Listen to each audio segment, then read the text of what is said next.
80'де селкілдеген Ахметті ажал келіп ақыры бақыл етті. Бұйырғаны қартыңа бұл өмірден айналасы 6 кез ақыр етті. Тіршіліктен есілғар шеттетілді, бәрі қалды артында бет-бетімен.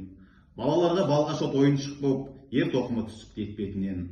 Сары зөңгі сарғайып тот басыпты, сырма тоқым шаңменен баттасыпты. Қанжығасын қарақшы тышқан тонап көкпар қылып жан-жаққа ап қашыпты. Тәбәрік боп балаға немереге, сусар бөлік ода тұр керегеде. Төңкөрлік қалыпты төс темірі, отқа түйген қожалақ бөренедері. Ауық-ауық көмейі күбірлеген, домбыра тұр шектері дірілдеген. Отыратын күй шертіп Ахмет шал, сырласқандай құпия бір үнменен. Шіркін сол күй қалса ғой бұзылмайды, ескірмейді, тозбайды, сызылмайды. Күйге буаз домбыра қос шегі, қанатымен шыбыңның ызыңдайды. Қарт кетіп жер астынан баспанапты, байлық қапты, бақ қапты, басқа қапты. Тәбәрік қып артына қартың бірақ, күмбірлеген күйлерін тастамапты.